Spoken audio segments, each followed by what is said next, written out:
Section 1. You will hear a telephone conversation between a passenger and an official at the Land Transport Information Service at Toronto Airport.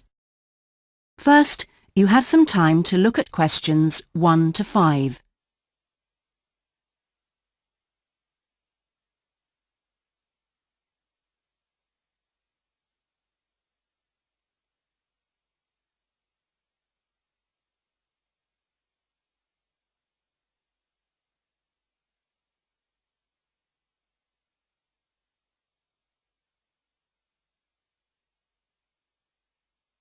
You will see that there is an example that has been done for you. On this occasion only, the conversation relating to this will be played first. Hello, this is Land Transport Information at Toronto Airport. How may I help you? Oh, good morning. I'm flying to Toronto Airport next week and I need to get to a town called, Milton. Could you tell me how I can get there? Milton, did you say? Let me see. I think that's about 150 miles southwest of here. In fact, it's 147 miles to be exact. So it'll take you at least, say, 3 to 4 hours by road. The distance from the airport to Milton is 147 miles, so 147 has been written in the space. Now we shall begin. You should answer the questions as you listen, because you will not hear the recording a second time. Listen carefully and answer questions 1 to 5. Hello, this is Land Transport Information at Toronto Airport. How may I help you? Oh, good morning. I'm flying to Toronto Airport next week and I need to get to a town called, Milton. Could you tell me how I can get there? Milton, did you say? Let me see. I think that's about 150 miles southwest of here. In fact, it's 147 miles to be exact. So it'll take you at least, say, 3 to 4 hours by road. Wow, is it as far as that? Yes, I'm afraid so. But you have a number of options to get you there, and you can always rent a car right here at the airport, of course. Right. Well, I don't really want to drive myself, so I'd like more information about public transport. Okay. In that case, the quickest and most comfortable is a cab, and of course there are always plenty available, but it'll cost you. You can also take a Greyhound bus, or there's an airport shuttle service to Milton. I think for that kind of distance a cab would be way beyond my budget. But the bus sounds okay. Can you tell me how much that would cost? Sure. Let's see, that would be $15 one way or $27.50 return. That's on the Greyhound. Ah, that's quite cheap. Great. Whereabouts does it stop in Milton? It goes directly from the airport here to the city center, and it's pretty fast. But you have to bear in mind that there is only one departure a day, so it depends what time your flight gets in. Ah, of course. Hang on. Oh, we're due to get there at 11:30 a.m. Too bad. The bus leaves at 3:45, so you would have quite a wait, more than 4 hours. Oh, I see. Well, what about the shuttle you mentioned? Okay, that's the airport shuttle that will take you from the airport right to your hotel or private address. It's a door-to-door service, and it would suit you much better because there's one every 2 hours. So how much does that cost? Let's see. Yeah, that's $35 one way, $65 return. So I guess it's a bit more expensive than the Greyhound. Oh, that doesn't sound too bad, especially if it'll take me straight to the hotel. But you do need to reserve a seat. Okay. Is it possible to make a booking right now, through you? Sure. Before you hear the rest of the conversation, you have some time to look at questions 6 to 10.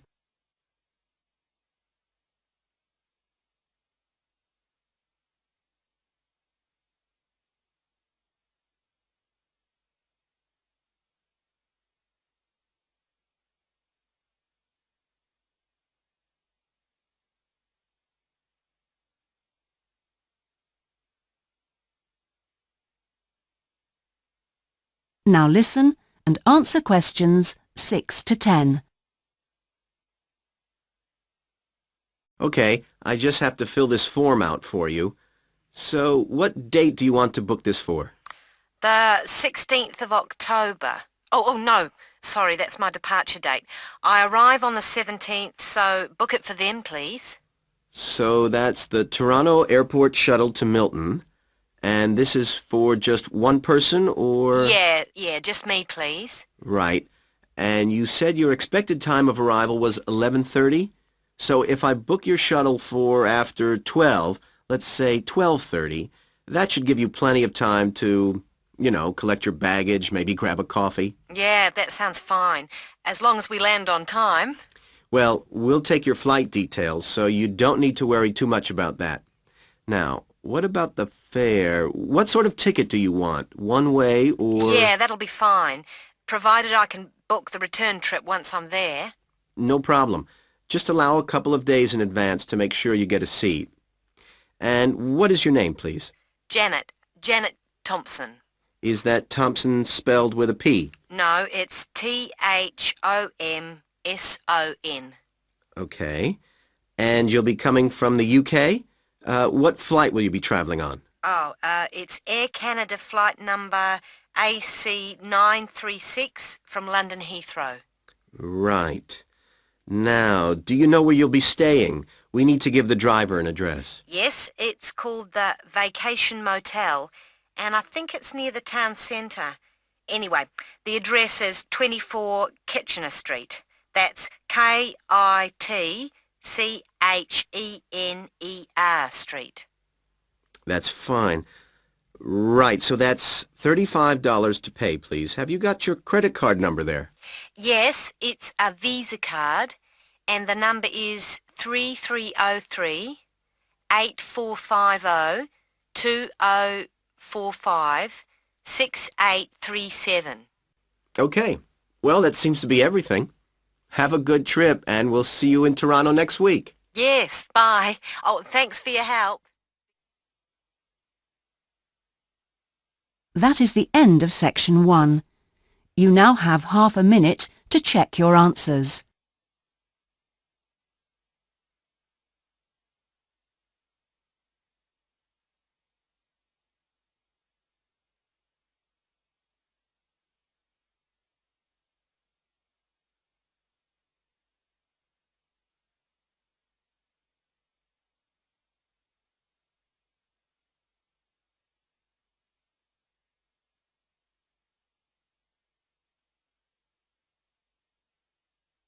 Now turn to section 2.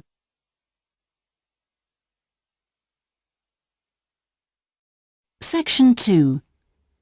You will hear a representative from a holiday company called PS Camping giving a talk about the holidays the company organises.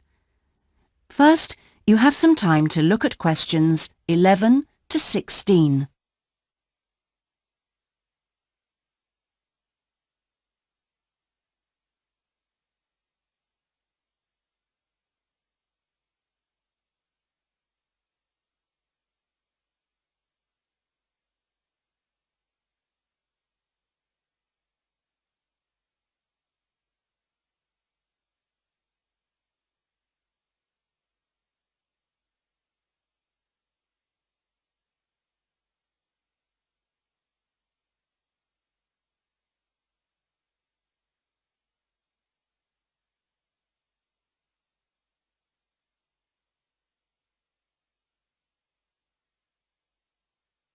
Now listen and answer questions 11 to 16.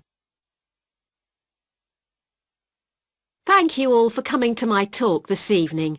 It's nice to see so many people in the audience. For those of you who don't know very much about PS Camping, let me start by giving you some background information about the company. The company started 25 years ago. It actually opened as a retail chain selling camping equipment, and then, 20 years ago, it bought a small number of campsites in the UK and began offering camping holidays. The company grew rapidly and has been providing holidays in continental Europe for the last 15 years. If you book a camping holiday with us, you'll have a choice of over 300 sites. In Italy, we now have some 64 sites that we either own or have exclusive use of. France is where we have the majority of sites, and we currently have a project to expand into Switzerland. We also have a number of sites in northern Spain, particularly in the mountainous region of Picos de Europa. We've upgraded all these Spanish sites and improved them considerably from their original 3-star rating.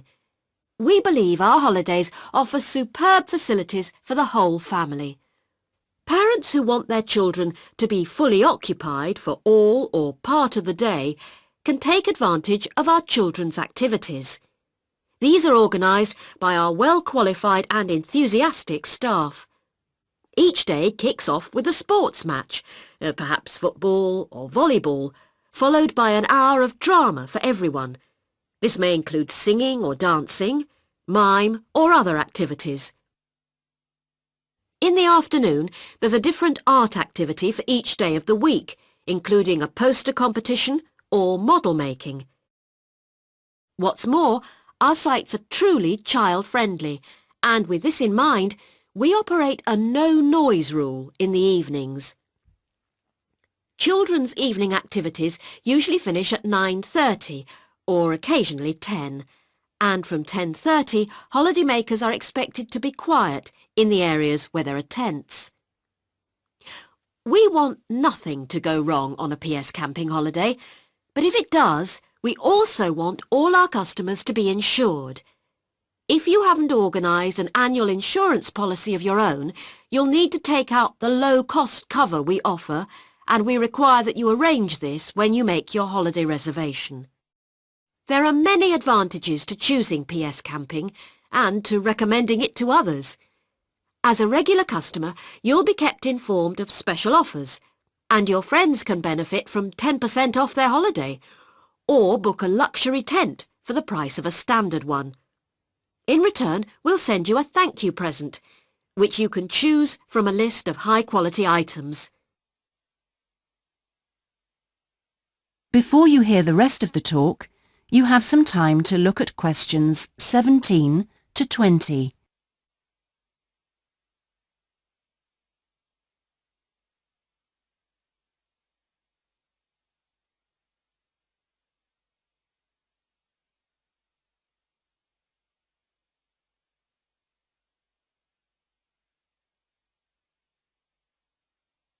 Now listen and answer questions 17 to 20.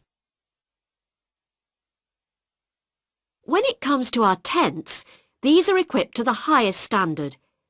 We really do think of every essential detail, from an oven and cooking rings fuelled by bottled gas to mirrors in the bedroom areas. If you don't want to cook indoors, you can borrow a barbecue if you ask in advance for one to be made available. And there's even a picnic blanket to sit on outside your tent. Inside, a box of games and toys can be found, and children's tents can be hired if required. All tents have a fridge, and if you want to spend the day on the beach, for example, ask for a specially designed PS Camping cool box, which will keep your food and drinks chilled. There are excellent washing facilities at all our sites, with washing machines and clothes lines in the central areas, along with mops and buckets in case your tent needs cleaning during your stay.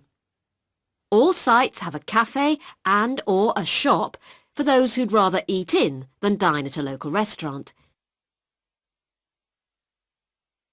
That is the end of section 2.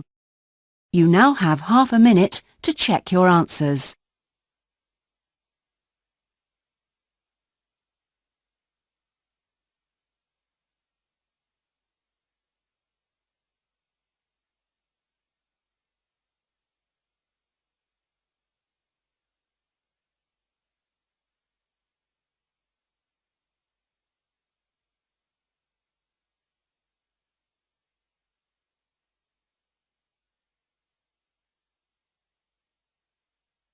Now turn to section 3.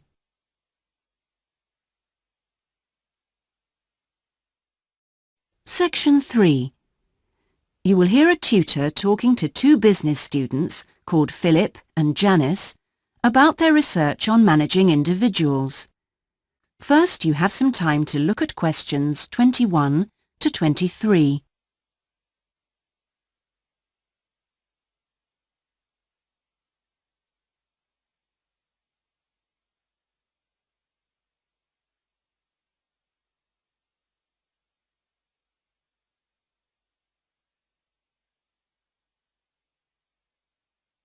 Now listen carefully and answer questions 21 to 23.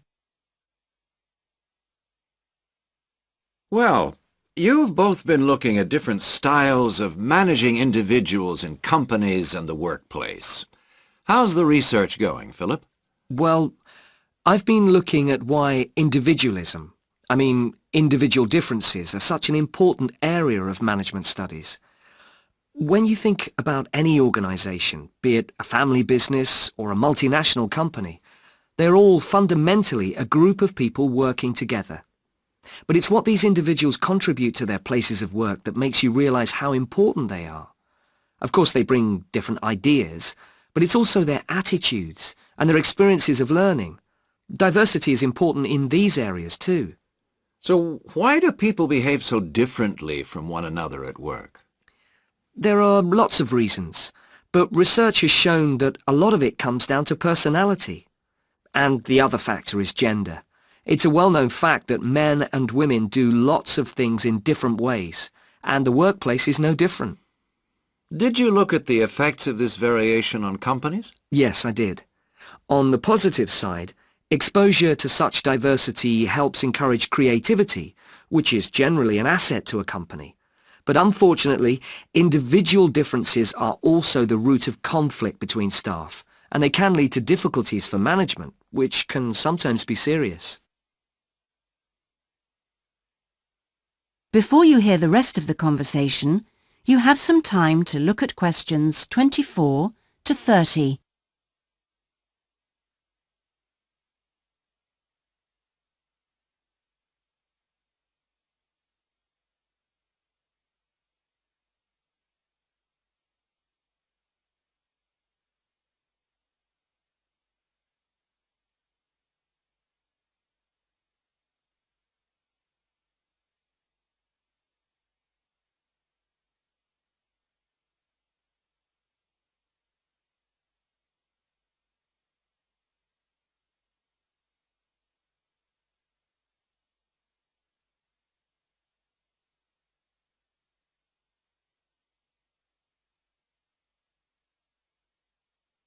Now listen and answer questions 24 to 30.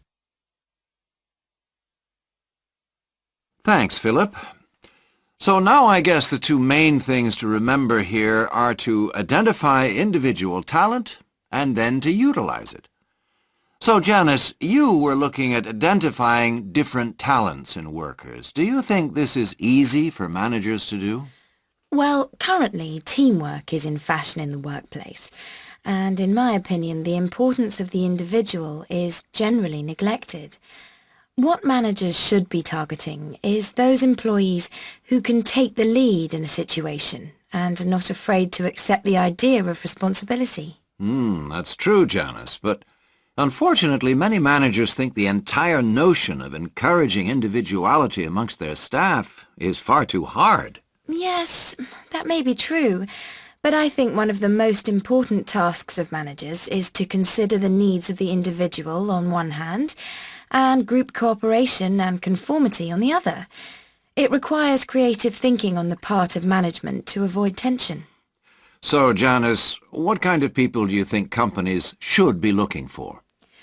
Well, it has to start from the very beginning, when companies are looking for new employees.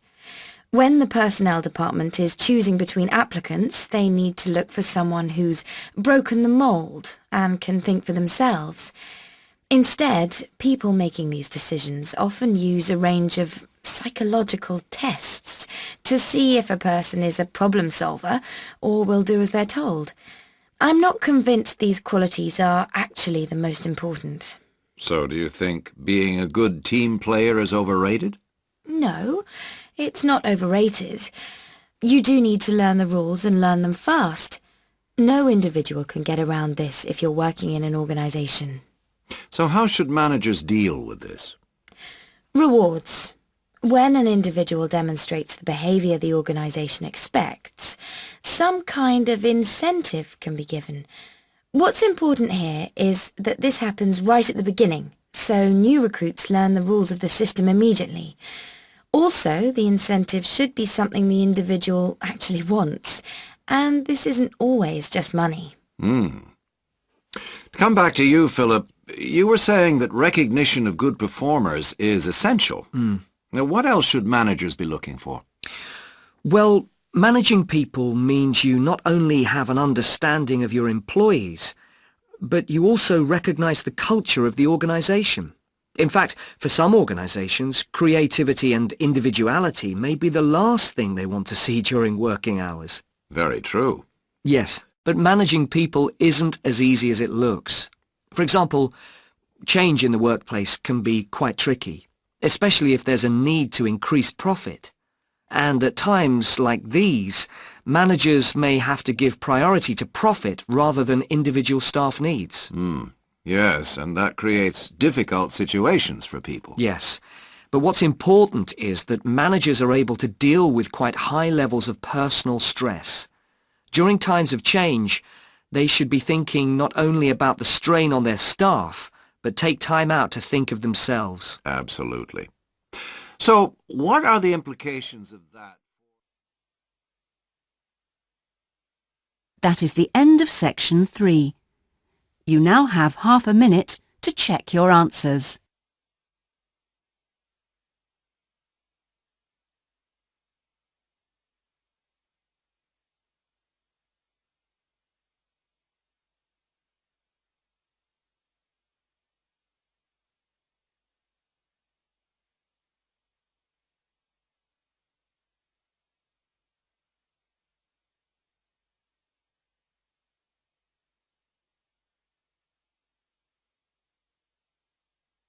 Now turn to section 4.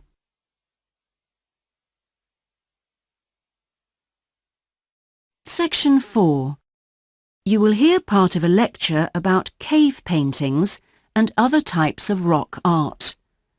First, you have some time to look at questions 31 to 40.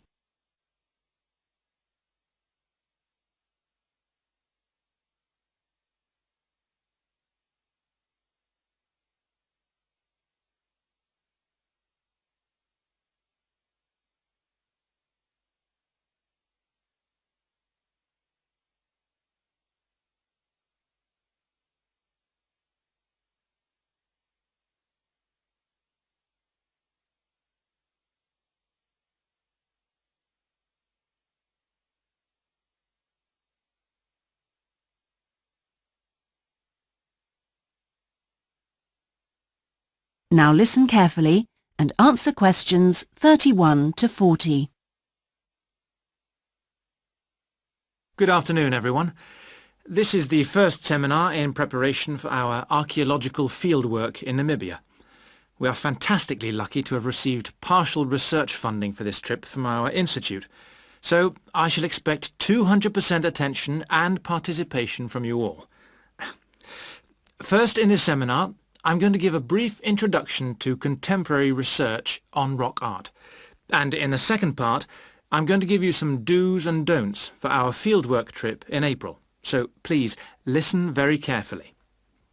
I'm first going to focus on the interpretation of rock art in Namibia. We are very fortunate to be going to an area where you can find some of the most important sites in the entire world, and I hope to show you how easy it is for everyone to make mistakes in looking at cultures which are different from our own, the first and most important lesson we have to learn. In Namibia, there are both paintings and engravings.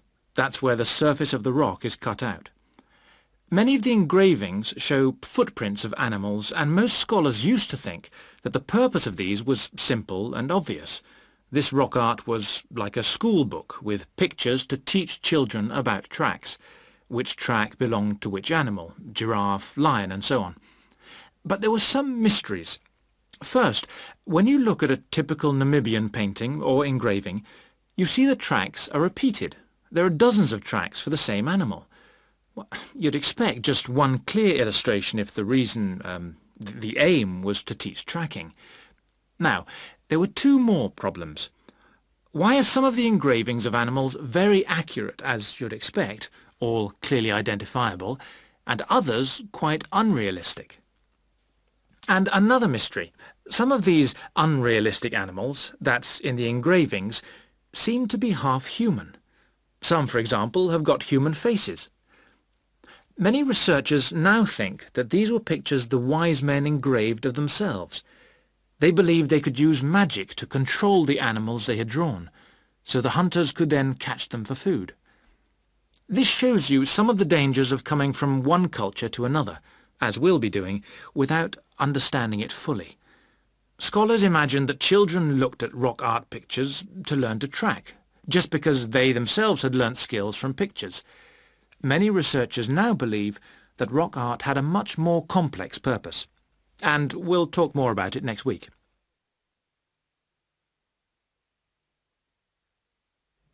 Now, before I invite you to join in a discussion in this second part of the seminar, I'd like to make some very important points about our fieldwork, and in fact any field trip to look at rock art. We're going to a number of sites, and we won't always be together. The single largest problem faced by people who manage the sites is, yes, I'm sure you've guessed, damage caused by visitors, even though it's usually unintentional. Whenever you do go to a site, don't forget you can learn many things from observing at a distance, instead of walking all over it. This can really help to reduce visitor pressure. People often say, well, there's only two of us, and just this one time. But maybe thousands of people are saying the same thing. And then some basic rules to guide you. We'll have our own camp near a village, but remember never to camp on a site if you go on your own. It may be disrespectful to the people of that culture, and certainly don't make fires, however romantic it may seem. It's really dangerous in dry areas, and you can easily burn priceless undiscovered material by doing so. So, how are we going to enjoy the rock art on our field trip? By looking at it, drawing it, and photographing it. Never by touching it or even tracing it. Rock art is fragile and precious. Remember that climbing on rocks and in caves can destroy in a moment what has lasted for centuries. So no heroics in Namibia, please. Try to be extra careful and help others to be too. Oh, and lastly, please don't even move rocks or branches to take photographs. You should leave the site intact. I'm sure I can rely on you to do that. Well, that's about all I want to say before today's first discussion. But if you have any questions, please ask them now. Oh, and don't forget you'll find some fascinating information about worldwide sites on the internet. Right, first question then. That is the end of section 4. You now have half a minute to check your answers.